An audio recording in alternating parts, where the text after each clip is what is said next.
And we are live. It's Iconic TV, and today we're going to make you have the leadership skills of the billionaire leaders in the world.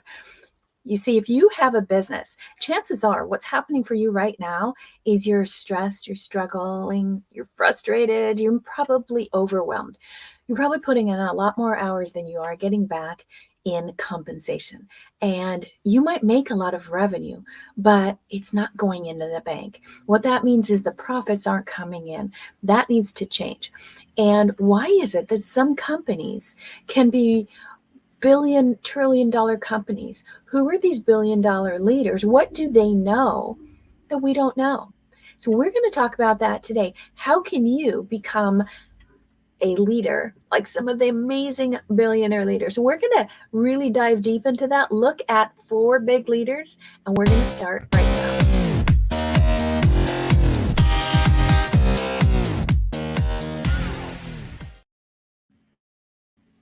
Okay, so who are the 4 big leaders that we are talking about that are billionaires that we're going to emulate? Imagine being able to get in a room with them and pick their brain and ask them all the little details about business and leadership and hiring and growing a brand and marketing and competition. And if you could ask them anything, and they would tell you everything. That's what we're going to talk about. And what this is about today is really kind of diving deep into the minds of some of these billionaire leaders and let you see, like, what do they say? And I wish I could say I had a little fireside chat with all of them. No, I just actually did a lot of research, did the reading of their books, wanted you guys to understand exactly what's happening with them. Now, we are live right now, and just in case you're wondering if there's a lot of noise going on around me, we're in Del Mar, California. We are having some wildfires out there, and about every 2 to 3 minutes, fire department helicopters and all kinds of machines and equipment are going to be sirening and going by. So I can't do anything about it. That is the beauty of live. So it's kind of an interesting day looking at leadership, and we're going to make this episode on fire today. So let's talk about high output leadership for you. What does it take? How do you have to really put your house in order to maximize your growth? And these are the 5 things that you really have to look at if you want to be an amazing leader. So we're going to talk about the communication that you have as a leader. What are the expectations, recognition as a leader, the cadence? What is the kind of the beat of the drum that you go to, and accountability? How are you going to be accountable for everything? Because here's the thing, if you don't have your house in order, it's just not going to work, right? And we're going to mirror and mimic and model after these billionaires, and I'm going to show you. I did all the research, and from all the books and articles and anything that they've said, I've compiled somewhere between 5 to 8 different examples of what each one does, what makes them different, and why you can do this in your own business. Okay, now I do have a gift for you today. When you stay here, I will get that to you because I want you to have a way to track and journal your success as a billionaire. And it doesn't matter if you are a solo entrepreneur and it's just you, or there is a whole team behind you. Maybe you're just getting started. Maybe you're reaching 6 figures. Maybe you're in the 6 figures, but you're struggling to get to 7 figures. So wherever you are, this is going to help you. And here's the reason why is when you're looking at how do I grow my company? How do I become successful? You don't just want to follow the fads and the craziness that's out there online. You want to actually do what works. And what works are principles and strategies. And you don't want to do hacks and fads and things like that. That is not going to give you a long-term business. So let's really dive into what does bring a long-term business. What do you really need to do? As a leader, you really do need to set clear expectations of your team. Now, if you're like, I don't have a team, then you set clear expectations for yourself. Do you know every day what the rules are of your business, right? If people don't know how to play the game, they can never win. And guess what? If you can't win in a game, how long are you going to play that game? Not very long, right? So you want to set everybody up to win. And this is part of the communication that we just talked about, is if you can give everybody clear outlines, that's very important. I was just in this event, contest, whatever. It's really awesome. And here's the thing, as a leader, you go into any challenge to win, right? You go into business to win. You don't just do, oh, I think I'll make enough money. You actually want to win. And so whatever the competition is, you and the another competitor, you and the industry, just you against you sometimes. You got to go in it to win. But if the guidelines are not clear, if the rules are not clear, it's very disheartening. So in this contest that I was in, it was really kind of crazy. They never gave us the rules. Like, how silly is this? Like, are we playing basketball or baseball or soccer, right? They're all balls, but nobody knows the rules. And so no matter how much we asked for the rules, we didn't get the rules. It was frustrating because why? If I'm going to compete, I'm going to win. I hope you have that kind of attitude. That is the mindset of a leader and of a winner. You expect to win, okay? But all you need to know is, what are the rules? Now imagine if your team doesn't know the rules. How are they going to expect to win? And eventually they're going to quit, or they're never going to play again, or they're going to hold back. They might show up, but they might not put out, okay? So keep that in mind. You know, we had that experience, and then in the very last tail end, they're like, oh, here's the rules. Wow. Well, I thought if I could just be excellent at everything, surely that makes you win, right? No, the rules were something different. What were the rules? They were rules that basically, do you remember this? Rules that the 12th place finisher gets a prize too. Well, if the 12th place finisher only shows up every once in a while, how is that equal to somebody being the best, right? And this is what happens so many times in business. Everybody's on this even keel. Make it fair, right? Make it democracy. It's not how games are won, right? If you look at any of these four leaders that we're talking about, they didn't say, let's have everybody win. Kumbaya. Let's have everyone feel good. No, the winner wins. The end. You just have to define the rules. For example, all these guys are billionaires. How do you know? There's a metric, there's a rule. It's called dollars, right? In business, there's one rule for business. The rule of business is to be profitable, make money. Otherwise, you have a philanthropic organization. So right now in your business, think about this. Are you making money, or are you losing money, or are you flat? Everybody's even. Okay. The goal is to make money. Now here at the Iconic Brands, what we do is we show you how you can scale your business and grow it from 6 figures to 7 figures in 1 year or less without any of the stress, struggle, and overwhelm. Because you got into business to make a big difference, to have an impact, to support your family, to do good. But hey, if you're not making money, you're losing the game. And if you're a leader and you are not setting up the rules, you are going to lose. So you have to know this, okay, and do this. Otherwise, you are going to be steering an empty ship. So I hope this makes sense. And by the way, if you're watching, let me know where you're watching from. What platform are you watching on? Are you on our own platform? Are you on YouTube or LinkedIn? Are you on Facebook? Let me know. Are you on Twitter? We're all over the place. And go ahead and subscribe over here somewhere and join us, right? We have a huge YouTube channel here, by the way. And from forces outside of our own, we lost the whole channel. One day it was all gone. We didn't do anything illegal, but it was gone. The whole thing was gone. And we had 250,000 subscribers. We are starting over from scratch, right? So that's what you do. Everything can be wiped out and you still keep coming back in. So I would love it if you would subscribe wherever you're watching. And I do have a great gift for you guys today, okay? So tell me, what's the experience? Put it in the notes. Have you ever been that, played in a game and nobody tells you the rules? Okay, so as a leader, there's two sides of the spectrum. You want to understand, how am I going to lead? How am I going to delegate? Some people hold on too tight. You might have had some of these managers where everything had to go through them. Let me check this. Let me check this. Oh, that's awful. I hate that. I want all entrepreneurs in my business, right? I don't want to tell everybody this is good, now this, right? Some people hold on too tight and there's only one rein and they have it. And other people delegate too quickly or too much. Hey, do this, do this, do this. And if you do that, if you're delegating too quickly to your team, as a leader, they are not going to have any certainty. If they don't have certainty, they're not going to have confidence. They're not going to take initiative and the business isn't going to grow. Does this make sense? So there's a fine balance here and you have to figure out, am I doing too much or am I doing too little? And how do I find that perfect mix for my people? And then I'm going to show you, what are those people? How do we have to organize this and arrange this, right? So again, clear expectations is really where you want to think about.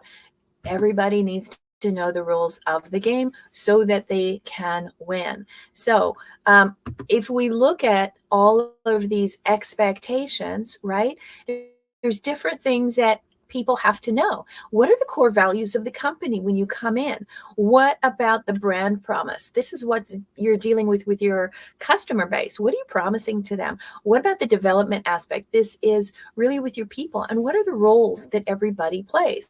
Okay, those four things is what you're going to focus on as a leader. Now, let me know in your company, how many people do you have? How many people are you leading? Maybe you just got started.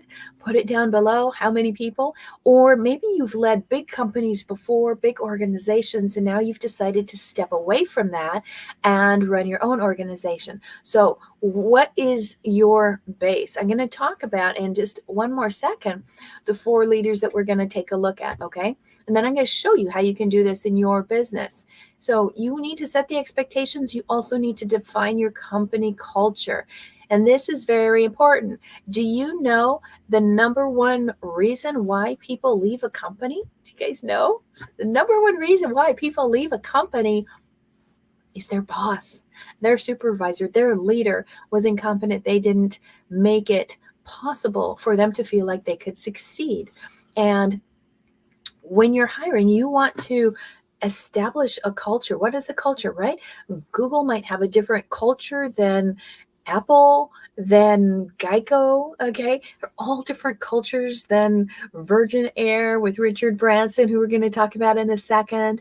So companies have a different culture, right? It's usually top down, and how the leader is usually how the company is. So you need to set your culture, and there's two things that you need to understand. You can have that culture set up by rules, or you can have it set up by values. Rules and values, okay? So the way that you can accelerate the speed of decision making is as a values-based company, right? People can know, oh, this is the values that we honor, and they can make decisions very quickly. But without values, guess what? You default to rules, and rules inherently lead to a fear-based organization. Like, oh, I didn't do this. I didn't do this. I remember one company, huge company, multi-billion-dollar company that I worked with, but they didn't have any good values. They didn't have a culture. They were just rules, rules, rules, rules, rules. And you just tried not to break one, right? So it's pretty hard to like, I'm going to be number one, but gosh, you're always feeling like the other shoe's going to drop or someone's going to catch you or you missed something. And that's how they ran it. All the time. I would be cruising to the top, doing great, be number one in sales or leadership or whatever. And they go, oh, you didn't check this little box here, and we're going to take away half your pay.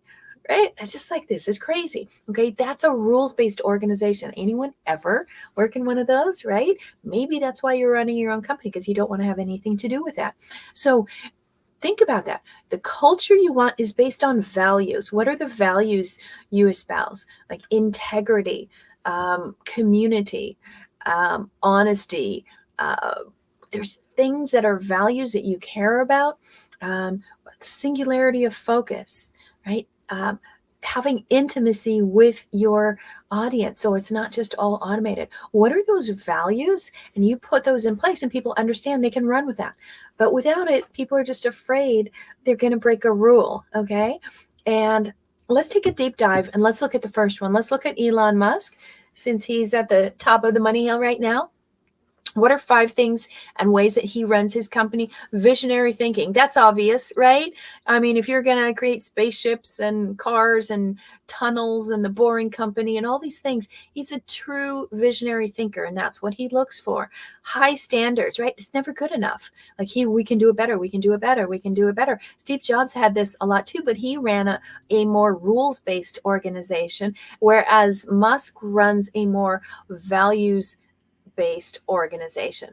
He's hands-on, right? He'll sleep in the office. He will be out there. He's calculating this. He did code on everything for years and years and years.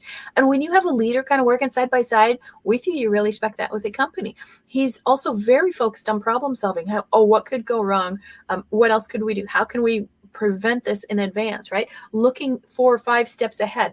That's how he runs his company. That's why he's so successful and the richest man in the world, right? And all these new companies, sure, things go down, right? I was listening today, and the new trucks, there's a new recall on it. It's the 4th recall.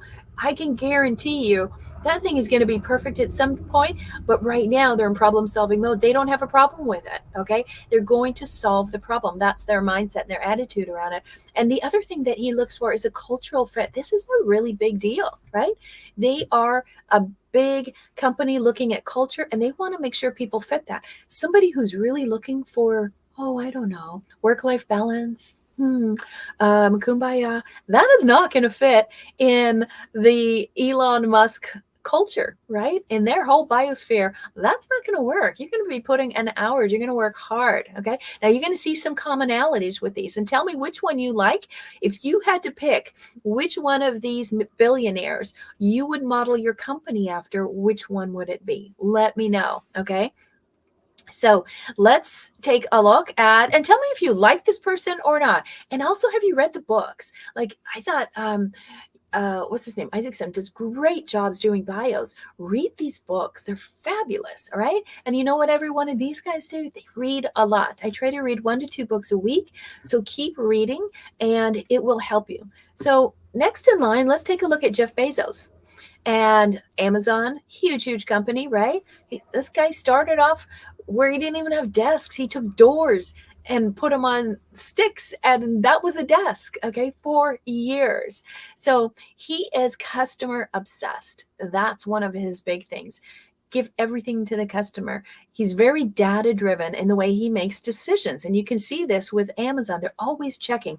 I have 2 cousins that, not cousins, nieces that worked at Amazon. And boy, it was a boiler room, right? There are always numbers, this, that. They do their meetings differently. Do you guys know how he does his team meetings? Is that everybody gets a multi-page memo, and they don't get it in advance, say, read the memo, show up. Nobody will, right? So he has everybody just sit there in silence on the memo of what the agenda is, and then they discuss it. And you know what he does as a leader is he wants to get all the data from everybody else. He never speaks first, because then people would be intimidated or try and yes man him, right? So he always answers last what his viewpoint is. So how could you implement that in your leadership style? He also has a very big focus on innovation. He encourages people to be innovative. Let's try this. Let's do the Kindle. The Kindle was something totally new, right? Nobody does it. Alexa is a big deal. Hopefully she won't answer me right now. So how can you encourage and foster more innovation in your company? Very long-term thinking, right? He started this thing off with just a book company, right? Selling books. And what's this guy? This guy was a huge hedge fund guy. Why is he going selling books online? How crazy is that? But he knew from the beginning, he was thinking years and years and years ahead, that this is what this was going to be. But he had to start with one singular focus in the beginning, right? So where are you starting? Are you scattered in your business and your approach and everything? Like, I got to try this and try this. Or you're like, we do this now, because I know then we're going to take this step and this step and this step. Okay, that's how he thinks. What else does Jeff do? Operational efficiency. He runs a tight ship. Okay, he also has a highly, just like Musk, right? A highly optimized organization with a lot of AI, a lot of robotics, right? He is extremely efficient, and he looks for that in companies he buys as well. And then a scalable infrastructure. So he wants to make sure he's not going to take on something that just becomes dead weight. And so he wants to make sure everything will scale. Is this making sense to you guys? I hope so. Okay, so we've talked about Musk and how he looks, right? Much more visionary and kind of all in, right? He's just totally passionate about everything. Now, what about some other people? Bezos, right? A little bit more left brain, a little bit more linear in his thinking. And he's sharp, he's on it, right? So let's go into somebody kind of in another spectrum. Are you ready for this one? Let's take a look at Richard Branson.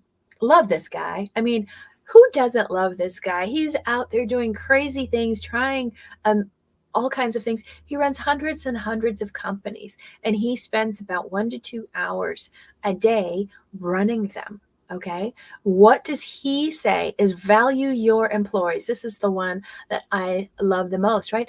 People, your greatest asset is not your customer or your product or the money that you make. It is your employees. It's your team members. Okay. And he really, really values them. His personal EA, his personal assistant, has been with him over 20 years. And that's the only person who gets through to him, right? So he also embraces innovation. Are you guys seeing a trend with this? Innovation is everywhere. And if you are not innovative, if you are copying, if you're following your competitors, you're in trouble. Along with employees, he focuses on customer service, again, a lot like Bezos. Now, you don't see that as a major leading thing with Musk, but you do see it with these two.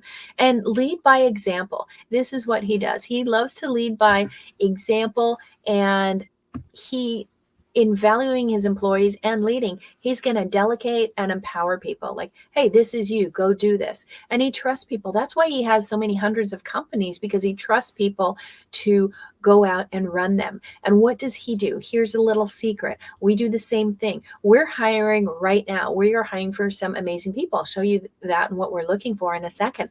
And what you want to do, what he does is goes to who is his number one competitor, and he goes there and looks for the number two in the company. Number one is in a great position. He's not threatened, right? He takes the number two in that company and brings him into his company. So he can have someone who knows how to run things. He just did this with a new cruise line that they are doing, and they're going to pass everybody. Okay. So how can you do this within your own company as well? All right. Is this making sense? So let's take a look at the next guy. I hope you're kind of picking who do you emulate? Who are you most like? And who do you want to be like? Please go out and read the bios and biographies of these people and read their words, read what other people write about them, and start watching them, right? Embody that. Stop watching these 23-year-old, 30-year-old numbskulls who like, I make $1 million, but I don't know how to run a business, right? People online, a lot of times, they just know one thing, but they don't know how to run a whole business. And just so you know, if you're wondering like, who are we and what do, we focus on that. How do you run a whole business? I'm going to show you this here. This is my skeleton, right? And here's the difference when you're looking at companies and how do you make a company run? How do you become a great leader?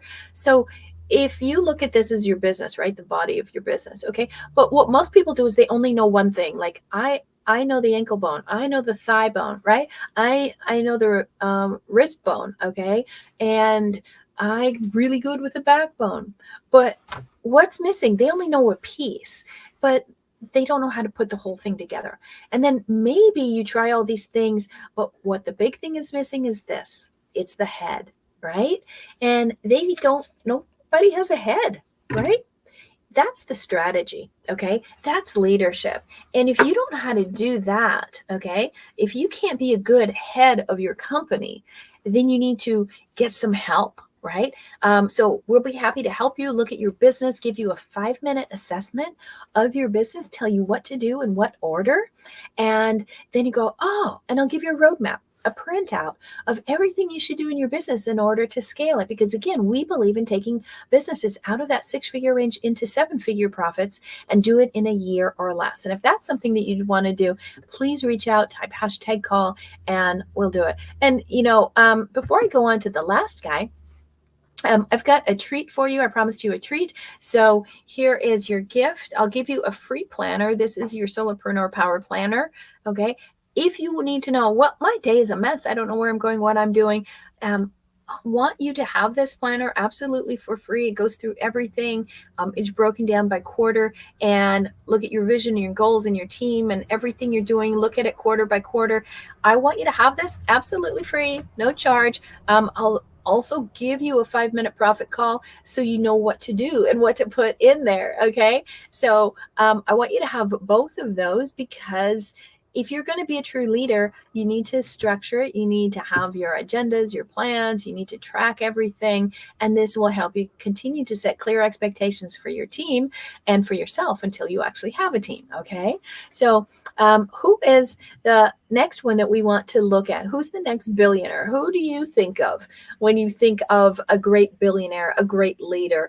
And you notice these people have been at their thing for a long time. Okay. They don't hop around and try a bunch of things. They do acquire. A lot of them grow through acquisition, none greater than this next person.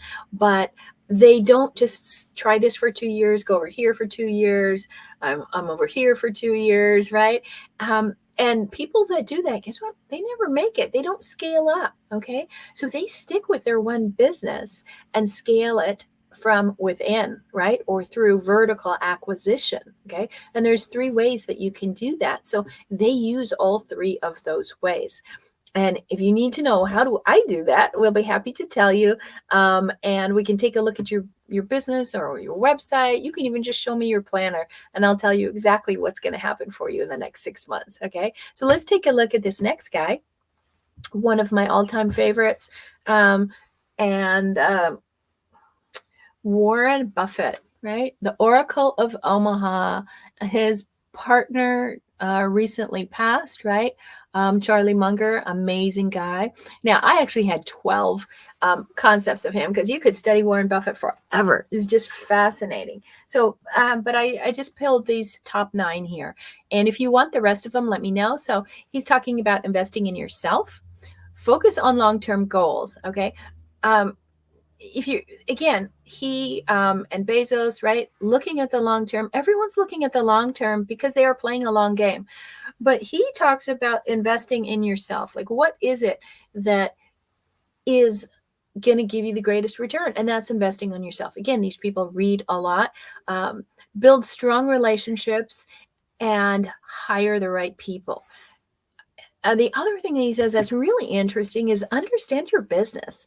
A lot of people are in love with their product or their service, but they don't understand their business, meaning what makes it run, what makes it fail, right? How does it sit in the marketplace, in the industry, in your niche, and what's happening in that circle? Is it growing? Is it shrinking? Really know your business and what makes it run. And a lot like Sam Walton of Walmart, right? That's a fascinating book. You got to read that book. I don't care if you like Walmart or not. Read the book. The man was amazing.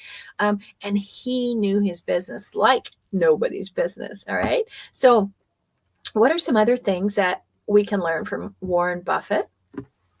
So maintain financial discipline. Obviously, with what he does and his business, he's very big on the financial aspect of it, right? Invest in yourself, maintain financial discipline.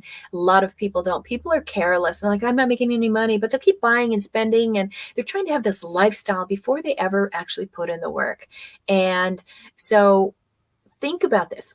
How do you get that discipline? How do you start that way? If you guys do want, by the way, I want to say this. I don't have anything prepared to show you, but I just thought of this all of a sudden. If you want some help getting that financial discipline, no, I'm not going to fix your credit report or anything like that. What I'm talking about is actually learning how to know the numbers of your business. I do a workshop every single Tuesday, and it's local. It's here for people in San Diego. So if you want to come, it's awesome. And we have all 5-star reviews.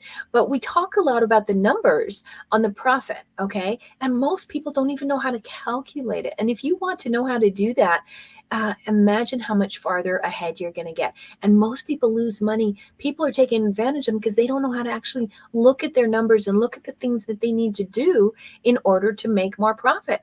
And you can't focus on revenue. Revenue is vanity. Profit is sanity. So keep that in mind. And let's look at the last couple parts about Warren. Communicate clearly. And that's where we started too in the beginning, right? Set the clear rules. This is what things are. These are the rules. This isn't everybody a free for all, right? This is the rules. This is what makes you get ahead. This is what will pull you back. But don't leave people in the dark, okay? And embrace change. He's a big guy on change. But it's interesting. He is not a what do we call those? Just like a channel hopper, right? Just go from this to this to this. He doesn't do that. He embraces change. Change is coming. It always does. And how does he embrace it? By being prepared, right? He just did a move and a loan that put many, many billions of dollars, I can't remember how many hundreds, of cash into his coffers. Why? Because he knows change is coming and he is going to capitalize on the fact that he has so much liquid cash to buy everything out. What else did he do? He embraced change, but he stays in his lane. When the whole .com era thing came out, he didn't go there. Bitcoin, he won't go there. He understands the change of it all, but he stays in his lane. Are you staying in your lane, or do you have shiny object syndrome? You're like, ooh, I like that. Ooh, I like that. Ooh, I want some of that. I want some of that, right? And are you looking for the shortcut? Because there isn't one, okay? It's simple, but there's no shortcut. You're going to work hard, okay? And that's what it takes to win. So if you missed any of this yet, go back to the beginning where we're talking about what does it take to win. And you just really have to be excellent at all things all the time, okay? It's kind of simple. Then you know what the rules are and the expectations, okay? Just be excellent. You will win. Hey, if somebody changes the rules or they don't give you the rules, you know what? You might not be in the right place, okay? So you make the rules, you be the leader, and don't do what everyone else has perpetrated on you on your rise to the top. So, and the final thing is value reputation. This is a big thing. This is a huge thing right now because there's so many, how do we put it? Artificial examples of things, of business. There's AI, right? And how is your reputation going to stand the test of time? That's what you really want to focus on. Are you able to have the integrity that you're going to be going on and people can trust doing business with you, right? They need to know and like and trust you. And if they don't, they are not going to buy from you. Okay. The buying cycle is a lot longer. It used to be 4 or 5 times. And now people need to have 9 to 16 experiences with you before they'll ever work with you. Okay. So also want to let you know that there's more to this. When you start building this, we're going to go into next week who to hire, how to hire them, all these kind of things, how to keep them. Because now that you're a leader, you're going to need to know how do you fill the coffers. And again, if you want the planner, we do have this planner here for you. And it is a CEO planner. It's a power planner. So it covers exactly what you need for running your day, for running your business, for running your life, and it will really, really help you. Okay, so let's go end with the 7 power questions. How do you know that you're really a leader? So think about this. What is your leadership style, right? So think about, ask yourself this about your company. What benefits do we offer? What makes you so different from everybody else? How many lives have you changed? Can you say that? Can you make a difference in people's lives? What's your code of honor? And do you actually honor? You know, some leaders talk a good game, but they don't actually play that game. Okay. In what way do people improve from associating with you? Right? Is it a great place to be? Do you have a culture where people want to go? How many lives have you changed positively in the last year? Right? Or has it been 5 years and you've just kind of been drifting? What separates your leadership style from others? Right? Because I give you 4 leadership examples. They're all a little bit different, but there's some overlap and all those things that overlap are the things you definitely want to do in your own business. And in what ways does your company distinguish itself from others? Okay. So those are some questions to ask yourself. Are you really a leader, or are you just an operator of your business, just an owner? You don't actually lead. And if you lead in your business, and you lead outside of your business, in your community, in the world, etc. So if you are a leader, then I want to applaud you for that. If you want to be part of a team and a company and an organization that has strong leadership, then I want to let you know, come join our team. The Iconic Brands we have lots of openings and lots of opportunities, and we are hiring.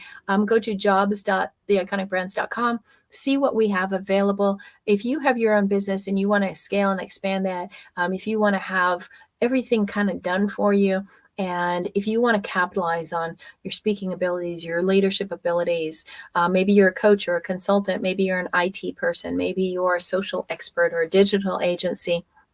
So come check us out. We are actually a really cool company. And if you don't come with us, we will actually come to you, and we will help your company be great and help you be an amazing leader. But we're going to go into all the details next week on how do you do that for a team? How do you build an incredible team that lets you basically walk away, have a self-led company, so you don't have to hustle and grind all the time. We will see you back here next Tuesday at 5 p.m. on Iconic TV. I can't wait, and make sure somewhere along here you're going to subscribe. See you guys next week.